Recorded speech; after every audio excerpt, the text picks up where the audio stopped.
सबसे अहम खबर आपको बता देते हैं, जम्मू कश्मीर के शोपियां से मिल रही है, जहां पर दिल्ली बम धमाके के मामले में एनआईए की बड़ी कार्रवाई हुई है। 90 आरोपी के साथ में जम्मू कश्मीर के शोपियां में छापा मारा है। पड़पावा इलाके में एनआईए की टीम ने रेड मारी है। मौके पर तलाशी अभियान जारी है। तो इस वक्त की अहम खबर लगातार आपको दिखा रहे हैं। जम्मू कश्मीर के शोपियां से खबर मिल रही है, दिल्ली बम धमाके के मामले में एनआईए की बड़ी कार्रवाई हुई है। 90 आरोपी के साथ में जम्मू कश्मीर के शोपियां में छापा मारा है। पड़पावा इलाके में एनआईए की टीम ने रेड डाली है और ये तस्वीरें आप देख सकते हैं कार्रवाई की। जम्मू कश्मीर के शोपियां का यह इलाका, मौके पर फिलहाल तलाशी अभियान, जैसा कि इन तस्वीरों को देख करके ही अंदाजा लगाया जा सकता है कि तलाशी अभियान यहां पर जोरों शोरों से चल रहा है और इसको लेकर के पूरी टीम यहां पर तैनात है। बड़ी कार्रवाई दिल्ली बम धमाके के मामले में जम्मू कश्मीर के शोपियां में, जहां पर एनआईए ने बड़ा एक्शन लिया है, बड़ी कार्रवाई की है। 90 आरोपी के साथ में जम्मू कश्मीर के शोपियां में छापा मारा है। जो 90 आरोपी था उसके साथ में एनआईए की टीम जम्मू कश्मीर के शोपियां में छापेमार कार्रवाई को अंजाम देती है और शायद इन तस्वीरों से समझा जा सकता है कि वो 90 आरोपी यहां पर टीम के साथ में है। यहां पर एनआईए पूरी तरह से कार्रवाई को अंजाम देने में जुटी हुई है। और ज्यादा जानकारी के लिए जम्मू कश्मीर से संवाददाता उमरान मलिक हमारे साथ में फोन लाइन पर जुड़ चुके हैं। उमरान, एनआईए की फिलहाल अभी वहां पर क्या कुछ कार्रवाई चल रही है? जी जैसे कि आपको पता चले कि जिस तरीके से एनआईए ने जो है कश्मीर में 2019 के बाद ही शिकंजा कस लिया था। हालांकि जो ही दिल्ली ब्लास्ट जो है उसके बाद एनआईए जो है और सक्रिय जो है कश्मीर में हुई। आपको बता दें कि 9th एक्यूज्ड जो है उसको एनआईए ने जो है आज शोपियां के पावन के जंगलात से जो है उन्होंने उसको जो है अरेस्ट किया है। हालांकि आपको बता दें कि ये 3 अफराद जो इन 9 अफरादों में हैं वो शोपियां से ही ताल्लुक रखते हैं, जिनको एनआईए ने जो है गिरफ्तार किया है। हालांकि अभी भी जो है वहां पे सर्च ऑपरेशन चल रहा है और कहीं ना कहीं एनआईए हर किसी पहल से जो है इस केस को देख रही है और हर कई घड़ी जो है इसे जोड़ी जा रही है ताकि जो भी मुलविस अफराद इस दिल्ली ब्लास्ट में होंगे उनको जो है जल्द से जल्द पकड़ा जाए। हालांकि एनआईए ने जो है इस केस में उसी समय जो है इस केस में वो आई थी और फिलफोर जो है उन्होंने अपनी कार्रवाई भी शुरू की और जिसमें तकरीबन 9 अफराद फिलहाल के लिए जो है एनआईए की कस्टडी में है। बिल्कुल, फिलहाल यहाँ पर इन तस्वीरों में देखा जा सकता है टीम यहाँ पर 90 आरोपी के साथ में कार्रवाई में जुटी हुई है। लेकिन ये कार्रवाई यहाँ पर कितनी देर तक जारी रहेगी उमरान? देखिए, ये जंगलाती इलाका है और एनआईए जो है हर किसी सबूत को जो है पुख्ता तौर पर जो है वहां पे ढूंढने की कोशिश कर रही है ताकि अगर वहां पे कोई और ठोस सबूत मिल जाए जिसमें इस केस में और मजबूती मिल सके। क्योंकि एनआईए जब कहीं भी आती है कश्मीर में तो काफी यानी कि काफी दिल से जो है वो काम करते हैं और दूसरी ओर वो हर किसी एंगल से जो है देख रहे हैं, उस इलाके को छानबीन कर रहे हैं, खंगाला जा रहा है ताकि कोई सबूत ऐसा अगर पीछे रह गया हो जो एनआईए को आगे इस केस में मदद कर सके तो उस सबूत को ढूंढने की कोशिश की जा रही है। क्योंकि ये जंगलाती इलाका है और काफी घने जंगल हैं आसपास, जिसमें एनआईए को जो है काफी समय लगा ढूंढने में और इसके साथ साथ एनआईए को ये भी अंदेशा था कि कुछ सबूत जो है यहाँ पे उनको मिले। लेकिन फिलहाल इस कार्रवाई को कितनी बड़ी और अहम माना जाए? क्या ये माना जाए कि जल्द से जल्द जो दिल्ली बम धमाके की तस्वीर में जिन लोगों का हाथ है वो इस कार्रवाई के बाद पूरी तरह से साफ हो पाएगा? हालांकि ये कार्रवाई काफी जो होती गोपनीय तरीके से की जाती है, लेकिन इस बारे में कोई आप तक कोई जानकारी पहुंची है? जी निपुण, देखिए जैसे कि इससे पहले 8 ऐसे अफराद थे जिनको एनआईए ने जो है गिरफ्तार कर लिया और आज ये 90वां अफराद है जिसको एनआईए ने जो है गिरफ्तार कर लिया है। हालांकि इससे काफी मजबूती इस केस को मिल सकती है क्योंकि एनआईए ने पहले कहा था कि जो भी अफराद जो हैं इसमें मुलविस होंगे हम उनको छोड़ेंगे नहीं। और हालांकि इसके साथ साथ आपको बता दें तारीफ के लायक जो है शोपियां पुलिस भी है जो लगातार जो है इनके खिलाफ जो है शिकंजा कस रही हैं, क्योंकि शोपियान पुलिस ही एक पुलिस है जिन्होंने पहले एक्यूज्ड को जो है अरेस्ट करवाया था, जो कि मौलवी इरफान था, शोपियां का ही रहने वाला था। उसके बाद एक और अपराध जो है वो शोपियां का ही था। क्या पुलिस के किसी अधिकारी से आपकी कोई बातचीत हो पाई है इस कार्रवाई के संबंध में? हुई है तो क्या कुछ कहा? देखिए, जिस तरीके से निपुण इस कार्रवाई की हम बात करेंगे, क्योंकि ये एनआईए के हाथ में केस है, तो इस जमीन में पुलिस जो है इस जमीन में जो है उनका स्टेटमेंट जो है नहीं आता है, क्योंकि ये एनआईए का काम है, क्योंकि नेशनल इन्वेस्टिगेशन एजेंसी है और उनके बयान आप जानते होंगे कि काफी सरल होते हैं। और कहीं ना कहीं अभी तक अगर हम बात करेंगे कि हालांकि जो जम्मू कश्मीर पुलिस है वो इनके साथ थी, लेकिन जो भी इस केस में वहाँ पे इन्वेस्टिगेशन हुई या सर्च हुई वो जो है एनआईए ने खुद। तमाम जानकारियों के लिए बहुत बहुत शुक्रिया उमरान। तो यहाँ पर एनआईए की फिलहाल कार्रवाई जारी है। एक अहम और बड़ी और महत्वपूर्ण कार्रवाई के तौर पर इसे देखा जा रहा है। नवा आरोपी जो है उसे साथ में लेकर के यहाँ पर एक बड़ी कार्रवाई यहाँ पर एनआईए की टीम पुख्ता तरीके से करती हुई दिखाई देती है दिल्ली बम ब्लास्ट मामले में। बढ़ते आगे, राजधानी जयपुर के जेईसीसी में डिजीफेस्ट 2026 की तैयारियां जोरों पर है और इसी क्रम में सचिव वी श्रीनिवासन ने आयोजन स्थल पहुंच करके तैयारियों की पूरी समीक्षा की है, व्यवस्थाओं का निरीक्षण किया और अधिकारियों को आवश्यक दिशा निर्देश भी दिए। 4 से 6 जनवरी तक आयोजित होने वाले इस 3 दिवसीय डिजीफेस्ट में 30 देशों के उद्यमी करीब 170 स्टार्टअप के साथ में भाग लेंगे। इस दौरान राज्य सरकार अपनी नई आर्टिफिशियल इंटेलिजेंस यानी कि एआई पॉलिसी भी लॉन्च करेगी। आयोजन में दुनिया भर से लगभग 10,000 उद्योगपति, 500 से ज्यादा निवेशक और 100 से ज्यादा विशेषज्ञ वक्ता भी शामिल होंगे, जिससे राजस्थान को ग्लोबल स्टार्टअप हब के रूप में स्थापित करने की दिशा में इसे महत्वपूर्ण कदम माना जा रहा है। मुख्यमंत्री जी का एक और विजनरी स्टेप है कि राजस्थान डिजीफेस्ट को टाई ग्लोबल कॉन्फ्रेंस के साथ इंटीग्रेट करके आज जयपुर में आयोजित किया जा रहा है। 4 से 6 जनवरी 2026 तक लगभग 10,000 डेलीगेट्स आने की उम्मीद है और इस कॉन्फ्रेंस में frontier technologies, use of AI, कई ग्लोबल सीईओज आ रहे हैं।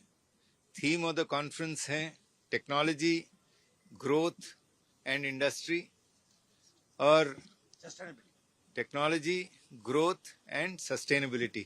तो इस कॉन्फ्रेंस से ये अपेक्षा किया जाता है कि use of technology in governance में बढ़ोतरी होगी, technology adoption in colleges, universities, students में बढ़ोतरी होगी, साथ ही साथ सस्टेनेबल टेक्नोलॉजी जो साइबर प्रूफ्ड हैं, साइबर सिक्योर टेक्नोलॉजी की ग्रोथ होगा। कल माननीय मुख्यमंत्री जी ने एक बैठक भी लिया था जिसमें मैं, secretary IT Shri Ravi Surpur ji, commissioner IT Shri Himanshu ji तथा श्री अजय डाटा जी और महावीर जी उसमें साथ थे। ग्लोबल सीईओज इस बैठक में आने के लिए कई लोग उत्सुक हैं और टाई जो एक अंतर्राष्ट्रीय एसोसिएशन है, इनमें से भी कई सीईओज आ रहे हैं। माननीय मुख्यमंत्री जी के साथ विचार विमर्श आयोजित किया जाएगा। जिस प्रकार से प्रवासी राजस्थानी दिवस में कई सीईओज आए थे इन्वेस्टमेंट के लिए, इंटरैक्शन के लिए, कोलैबोरेशंस के लिए, इसी प्रकार से राजस्थान डिजीफेस्ट 2026 आईटी सेक्टर में जो मेजर इन्वेस्टर्स हैं उनको राजस्थान लाने में कामयाब रहेगा। माननीय मुख्यमंत्री जी के साथ विभिन्न बैठकें प्रस्तावित हैं और इंडिविजुअल सीईओज के साथ जो उनके डिमांड्स हैं, रिक्वायरमेंट्स हैं और राजस्थान की जो पोजीशनिंग है as an investment friendly destination, हाल ही में हमने डीरेगुलेशन में 23 में से 23 प्रायोरिटी एरियाज को इम्प्लीमेंट किया है। टेक्नोलॉजी रेडी वर्कफोर्स हैं, कई ऐसे एजुकेशनल इंस्टीट्यूशंस हैं जहां पर टेक्नोलॉजी प्रमोट हो रहा है, लार्ज लैंग्वेज मॉडल्स, एआई का उपयोग किया जा रहा है और नेक्स्ट जनरेशन रिफॉर्म्स लागू करने के लिए सरकार तत्पर है, कमिटेड है। तो इसी क्रम में ये Rajasthan digital festival tie global summit Rajasthan 2026 एक नया माइलस्टोन होगा। मुख्य सचिव महोदय ने इसके बारे में ऑलरेडी आपको बताया है। इसमें कुछ और गतिविधियों को जोड़ा गया है। एनिमेशन, विजुअल इफेक्ट्स, जो अपना एक्सटेंडेड रियलिटी, ऑगमेंटेड रियलिटी एक टेक्नोलॉजी में है। बहुत ज़्यादा ग्रोथ की संभावनाओं को देखते हुए माननीय मुख्यमंत्री महोदय ने AVGC XR पॉलिसी को लॉन्च किया था।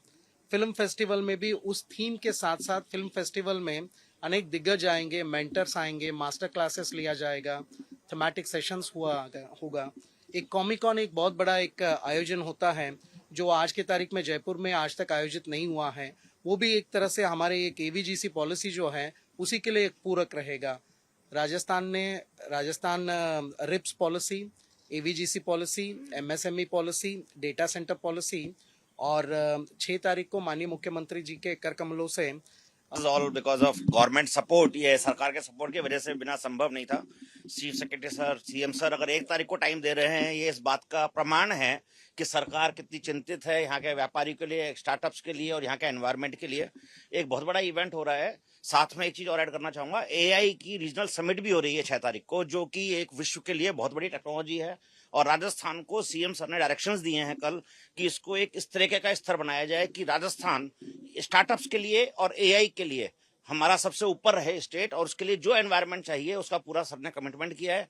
2000 में हमने इसके लिए स्थापना चालू करी टाई को लाने की, और 2001 में हमने इसके ऊपर वर्किंग करी, और तब से आज 25 साल हो गए हैं टाई को ये सपना देखते हुए, with the government of support, with the CM।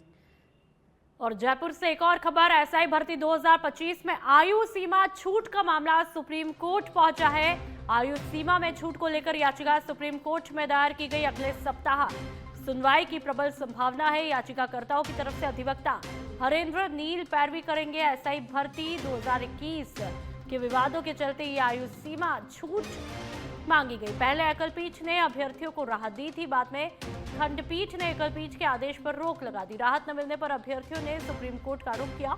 लाखों अभ्यर्थियों की निगाहें सुप्रीम कोर्ट की सुनवाई पर। फैसला SI भर्ती 2025 की ये दिशा भी तय कर सकता है।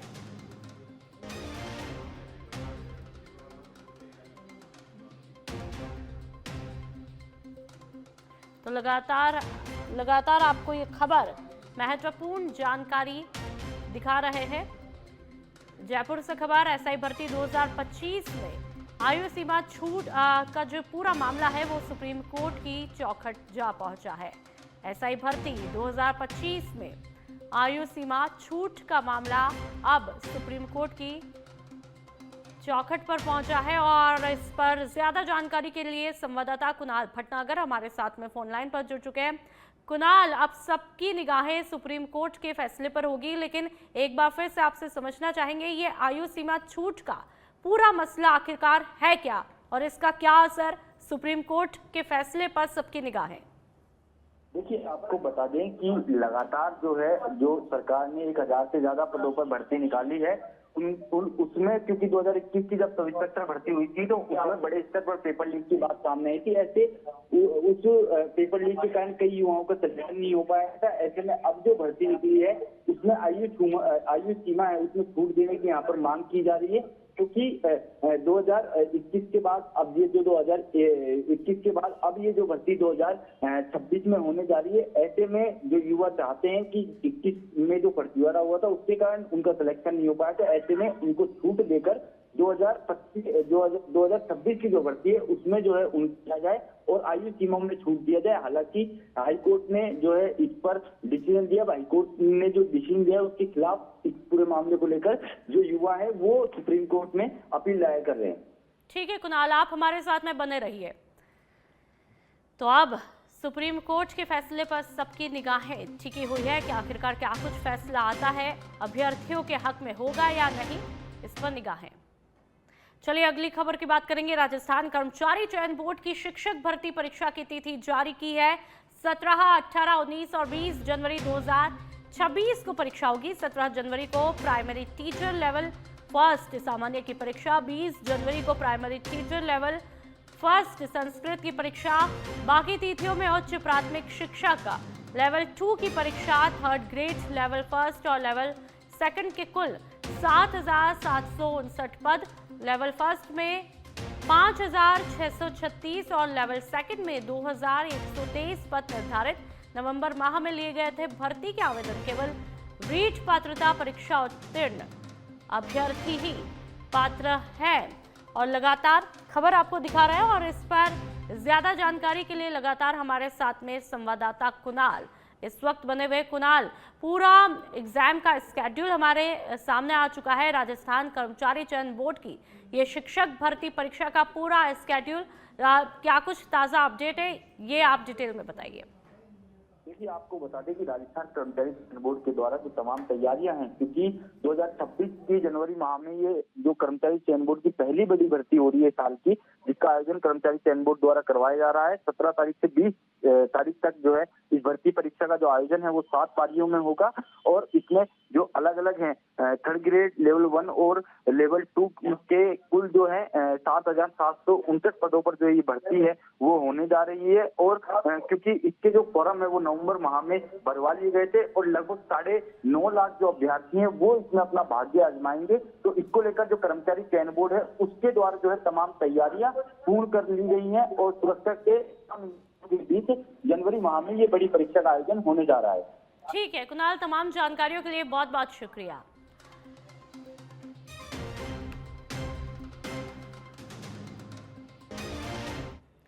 शिक्षक संघ का 2 दिवसीय प्रदेश स्तरीय शैक्षिक सम्मेलन जयपुर के महात्मा गांधी राजकीय विद्यालय आदर्श नगर में शुरू हुआ है।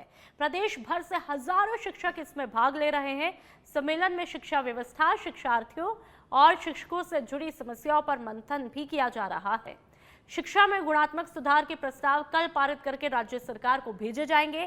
कार्यक्रम में विधायक गोपाल शर्मा और विधायक प्रत्याशी रवि नैयर भी मौजूद रहे हैं। तस्वीरें आपके सामने, जयपुर की ये तस्वीरें जहां पर पूरी तरह से प्रस्ताव तैयार किया गया है। 2 दिवसीय सम्मेलन का आगाज यहां पर विधिवत तरीके से किया गया था। आदर्श नगर में महात्मा गांधी राजकीय विद्यालय में यह आयोजन होता है। प्रदेश भर से हजारों की तादाद में यहां पर शिक्षक आते हैं। विधायक साहब का भी आप इन तस्वीरों में गोपाल जी को देख सकते हैं कि किस तरह से विधिवत तरीके से आगाज यहां पर किया गया और ये पूरा 2 दिनों तक सम्मेलन रहेगा, बहुत ही महत्वपूर्ण। मुख्य रूप से कुछ प्रस्ताव लिए जाएंगे, शिक्षा, शिक्षक और शिक्षार्थी। अभी हाल में ही स्कूलों की काफ़ी दुर्दशा हो रही है। एक विद्यालय में 2 प्रिंसिपल, 3 4 वाइस प्रिंसिपल बैठे हुए हैं। सरकार पदोन्नत करके भूल गई है, उनको यथास्थान कार्यग्रहण करा दिया है, लेकिन उनको पदस्थापन नहीं दिया अभी तक। काउंसलिंग का कार्यक्रम निकालते हैं, फिर उसको संशोधित करते हैं और फिर उसको स्थगित कर देते हैं। इस तरह से बार बार हो रहा है। इससे छवि भी धूमिल हो रही है शिक्षा विभाग की। दूसरा, 2 बार में 11-11 हज़ार व्याख्याता लगभग पदोन्नत हो चुके हैं, वो वाइस प्रिंसिपल बन चुके हैं और व्याख्याता विहीन विद्यालय हो गए हैं। जब तक सेकंड ग्रेड की डीपीसी नहीं होगी और सीधी भर्ती नहीं होगी तब तक वो पद नहीं भरे जा सकते।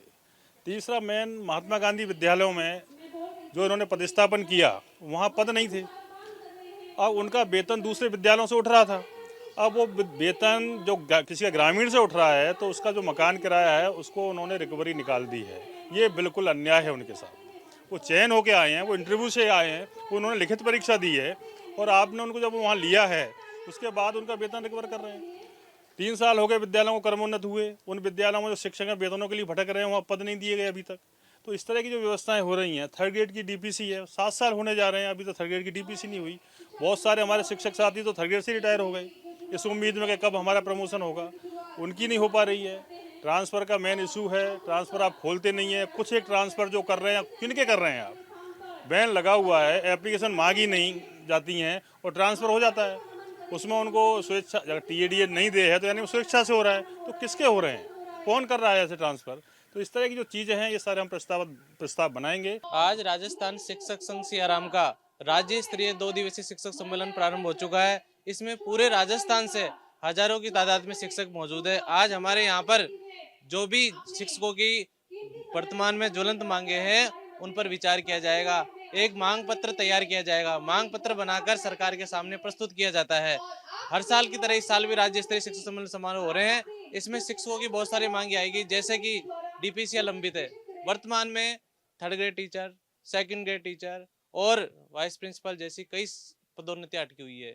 थर्ड ग्रेड टीचर की तो बात करें तो 7 साल से डीपीसी नहीं हुई है और सेकंड ग्रेड की भी 3 साल की डीपीसी अटकी हुई है। तो सरकार से मांग है, प्रमुख मांग यही है कि डीपीसी की जाए और जैसे सरकार बनी थी उनके मांग पत्र में थी कि ट्रांसफर पॉलिसी बनाई जाएगी, लेकिन आज तक ट्रांसफर पॉलिसी नहीं बनी है।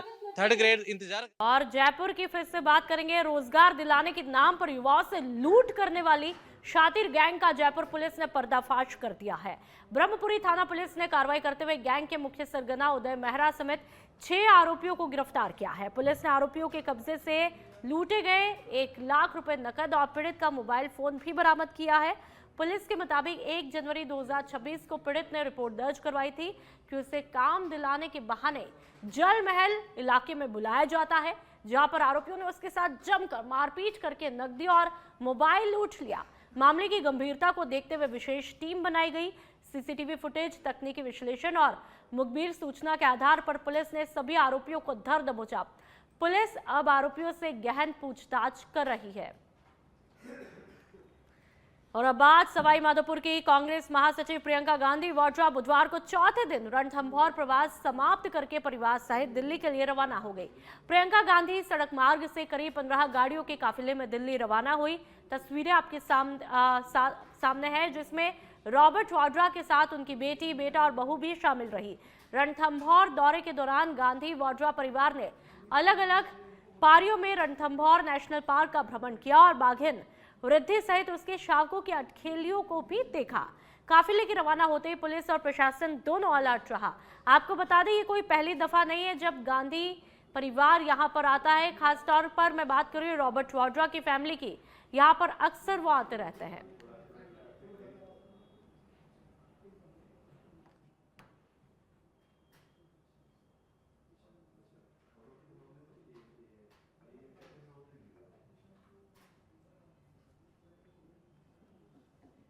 और अब बात उनियारा की, जहां पर अवैध बजरी स्टॉक पर चला पीला पंजा। बजरी माफियाओं में मची खलबली। अवैध बजरी स्टॉक पर अलीगढ़ थाना क्षेत्रों में पीला पंजा चला। लगभग 100 टन अवैध बजरी स्टॉक को खुर्द-बुर्द किया।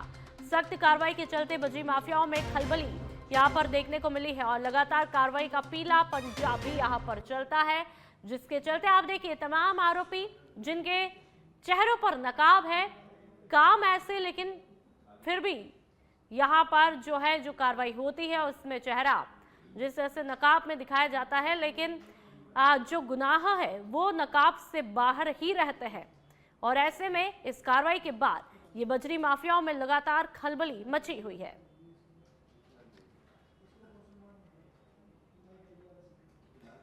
तो लगातार खबर आपको दिखा रहे हैं कि किस तरह से अवैध बजरी माफियाओं पर कार्रवाई का डंडा चल रहा है, लेकिन सवाल ये है कि कब इन अवैध बजरी माफियाओं में डर यहां पर होगा। और अब आज जैसलमेर की, जहां भारत पाकिस्तान अंतर्राष्ट्रीय सीमा पर स्थित प्रसिद्ध तनोट माता मंदिर परिसर में आज फिल्म बॉर्डर 2 के गाने घर कब आओगे की भव्य लॉन्चिंग होने जा रही है। तस्वीरें आप देख लीजिए। कार्यक्रम को लेकर के मंदिर के सामने बने एम्फी थिएटर में अंतिम तैयारियों को पूरा किया गया। इस खास मौके पर भूषण कुमार के साथ में अभिनेता सनी देओल, वरुण धवन, अहान शेट्टी और मशहूर गायक सोनू निगम सहित फिल्म की पूरी स्टार कास्ट यहां पर मौजूद रही। गाने की लॉन्चिंग को लेकर के सीमा सुरक्षा बल के जवानों में खासा उत्साह यहां पर देखने को मिला। कार्यक्रम में बीएसएफ के वरिष्ठ अधिकारी, जवान और उनके परिजन बड़ी संख्या में शामिल होंगे रहे।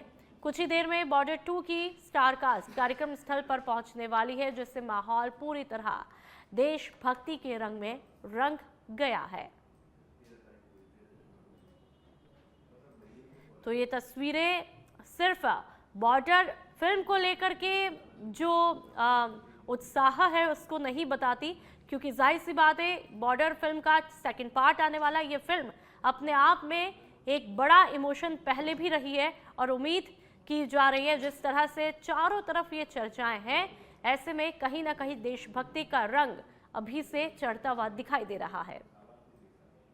जोधपुर रेंज के नव नियुक्त आईजी राजेश कुमार मीणा शुक्रवार को सह परिवार धार्मिक नगरी रामदेवरा पहुंचे, जहां पर उन्होंने लोक देवता बाबा रामदेव जी की समाधि के दर्शन करके पूजा अर्चना की और प्रदेश में अमन चैन की कामना की। इस दौरान आईजी मीणा ने रामदेवरा की कानून व्यवस्था, आने वाले मेले में श्रद्धालुओं की आवाजाही, यातायात सुरक्षा प्रबंधों की समीक्षा करते हुए अधिकारियों को दिशा निर्देश दिए। उन्होंने कहा, धार्मिक स्थलों पर श्रद्धालुओं की सुरक्षा सर्वोच्च प्राथमिकता है और किसी भी तरह की लापरवाही बर्दाश्त नहीं होगी। दौरे के दौरान पोखरण एएसपी प्रवीण कुमार सेन, डेप्यूटी भवानी सिंह, रामदेवरा थानाधिकारी खेताराम गोदारा सहित वहां के पुलिस अधिकारी मौजूद रहे। और आप कोटा के इटावा की बात करेंगे। पुलिस का वांछित अपराधियों के खिलाफ विशेष अभियान। 1 साल से फरार चल रहे एक आरोपी को धर दबोचा है, जिसके खिलाफ पिछले 1 साल से स्थायी गिरफ्तारी वारंट जारी था। इटावा डीएसपी के निर्देशन में सीआई ने कार्रवाई करते हुए राम लखन को धर दबोचा।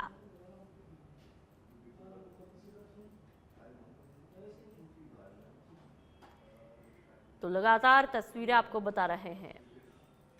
आहोर पंचायत समिति में नया रामा गांव को वार्ड संख्या 2 में जोड़ने के फैसले का ग्रामीणों ने विरोध किया। उन्होंने जिला कलेक्टर को आपत्ति पत्र सौंपकर इसे फिर वार्ड संख्या 3 ग्राम पंचायत रामा में शामिल करने की मांग की। ग्रामीणों का कहना है, भौगोलिक, प्रशासनिक और सामाजिक दृष्टि से नया रामा ग्राम पंचायत से ही जुड़ा है, जहां पर मुख्यालय से दूरी मात्रा 0.25 किलोमीटर है, जबकि वर्तमान वार्ड 2 के प्रमुख गांव बोरोडा से 9 किलोमीटर और मोतीसरी नीलकंठ से करीब 15 किलोमीटर दूर है।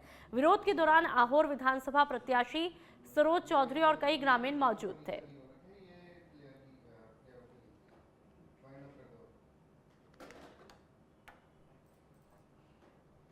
ये है कि हम रामा से आए हैं। रामा और नया रामा एक ही पंचायत के गांव है। हम दोनों गांव आगे से एक ही पंचायत में रह रहे हैं और हमारे कोई दूरी भी ज़्यादा है नहीं, दोनों गांव शामिल ही है। हमारे को ये अब बोल्डा के अंदर 9 किलोमीटर दूर है, उसमें जोड़ दिया है और रामा में तोड़मी को लाके डाल दिया है। तो एक्चुअली हमारे वोटिंग तो रामा और में काफ़ी है, तो नया रामा को तोड़ के बोल्डा में डालना और रामा के अंदर तोड़मी को लाना, ये हमारे को मंजूर नहीं है। हमारे रामा